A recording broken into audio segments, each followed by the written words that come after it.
بسم اللہ الرحمن الرحیم۔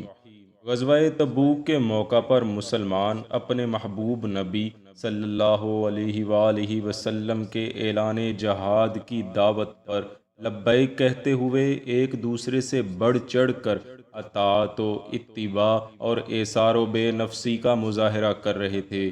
وہ اپنی جان کی پرواہ کر رہے تھے اور نہ انہیں مال و دولت اور اہل و عیال کی محبت مرغوب تھی۔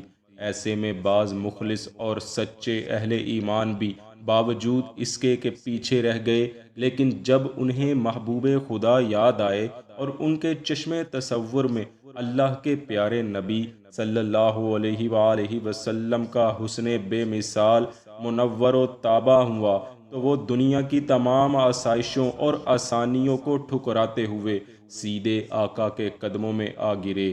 ایسے عشاقان مصطفیٰ میں سے ایک جانثار صحابی حضرت ابو خیثمہ مالک بن قیس رضی اللہ عنہ بھی تھے۔ وہ بھی باوجود کوشش کے بروقت لشکر اسلام کے ساتھ روانہ نہ ہو سکے تھے، لیکن احساس ندامت نے انہیں جلدی رخت سفر باندھنے پر مجبور کر دیا اور وہ سیدھے جا کر حضور نبی مکرم صلی اللہ علیہ وسلم کی بارگاہ اقدس میں قدم بوسی کے لیے حاضر ہو گئے۔ ان کی روانگی کا واقعہ بڑا ہی ایمان افروز اور حب رسول کا آئینہ دار ہے۔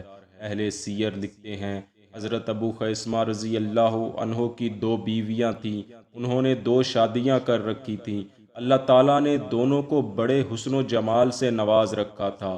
چونکہ ان دنوں یعنی غزوہ تبوک کے موقع پر خطہ عرب شدید قحط کی زد میں تھا، اور پھر سورج بھی آگ برسا رہا تھا اور گرمی اور تپش اپنے عروج پر تھی، تو انہی ایام میں جب مجاہدین اسلام تبوک کی طرف روانہ ہو رہے تھے تو حضرت ابو خیثمہ اپنے کھجوروں کے باغ میں آئے۔ آپ دیکھتے ہیں کہ آپ کی دونوں بیویوں نے باغ کے اندر اپنے سائبانوں کو خوب اچھی طرح آراستہ و پیراستہ کر کے پانی کا چھڑکاؤ کر کے خوب ٹھنڈا کر رکھا ہے۔ شدید گرمی کے اس موسم میں کہ جب ہر ذی روح تپش تپش پکار رہی تھی، تو یہ درختوں کی چھاؤں میں بنائی گئی خوبصورت جھونپڑیاں ٹھنڈک کا احساس دلانے کے لیے کافی تھیں۔ جہاں ٹھنڈے پانی کا بھی وافر بندوبست تھا، علاوہ ازیں دونوں بیگمات خوب بن سنور کر حضرت ابو خیثمہ کے لیے سراپے انتظار تھیں۔ انہوں نے اپنے شوہر نامدار کے لیے کھانا بھی تیار کر رکھا تھا، اور دونوں کی یہی خواہش تھی کہ وہ پہلے اس کے خیمے میں آئیں۔ جب حضرت ابو خیثمہ رضی اللہ عنہ باغ کے اندر داخل ہوئے تو دروازے پر ہی کھڑے ہو کر دونوں بیویوں کے بناؤ سنگار کو دیکھنے لگے۔ آپ نے ان کا اور ان کے خیموں کا خوب جائزہ لیا، جنہیں انہوں نے بلا کی گرمی میں بھی بے حد آرام دہ اور ٹھنڈا بنا رکھا تھا۔ اس موقع پر حضرت ابو خیثمہ کے عشق کا امتحان ہوا، لیکن قربان جائیں انہوں نے اس ظاہری اور عارضی آرام اور عیش و عشرت پر اس دائمی و ابدی آرام کو ترجیح دی جو بارگاہ مصطفیٰ میں ان کا منتظر تھا۔ اہل سیر لکھتے ہیں، اس موقع پر حضرت ابو خیثمہ رضی اللہ عنہ نے فرمایا، رسول اللہ صلی اللہ علیہ وآلہ وسلم تو دھوپ، آندھی اور گرمی میں سفر پر ہوں، اور ابو خیثمہ یہاں ٹھنڈے سائے، تیار کھانے اور خوبرو حسین و جمیل بیویوں کے ہمراہ اپنے مال و متاع میں محو استراحت ہو۔ یہ قرین انصاف نہیں؟ آپ نے یہ سوچا اور اپنی بیویوں کو مخاطب کر کے فرمانے لگے، خدا کی قسم میں تم دونوں میں سے کسی ایک کے بھی سائبان میں داخل نہیں ہوں گا، یہاں تک کہ میں رسول اللہ صلی اللہ علیہ وآلہ وسلم سے جا ملوں۔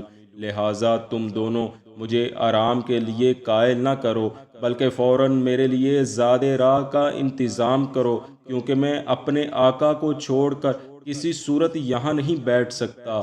حضرت ابو خیثمہ کا حکم سنتے ہی دونوں بیویوں نے آپ کے لیے فوراً زاد راہ تیار کیا، اور آپ بلا تاخیر لشکر اسلام سے ملنے کے لیے سوئے تبوک روانہ ہو گئے۔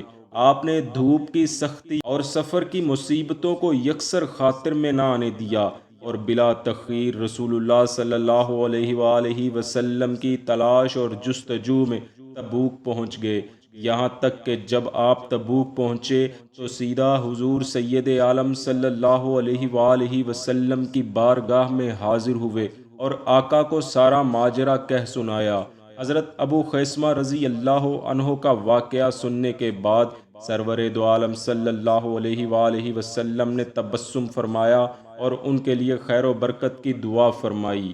دوستو، حضرت ابو خیثمہ رضی اللہ تعالی عنہ کا واقعہ ہمارے لیے مشعل راہ ہے۔ ہمیں بھی چاہیے کہ ہر چیز سے بڑھ کر اللہ اور اس کے رسول صلی اللہ علیہ وآلہ وسلم سے اپنی محبتیں وابستہ کریں۔ یقیناً یہی راہ نجات ہے۔ دعا ہے رب العالمین حضرت ابو خیثمہ رضی اللہ عنہ پر اپنی لاتعداد رحمتوں کا نزول فرمائے اور ہمیں بھی ان کے نقش قدم پر چلتے ہوئے اپنی زندگی اسوہ رسول صلی اللہ علیہ وآلہ وسلم کے مطابق گزارنے کی توفیق عطا فرمائے۔ آمین۔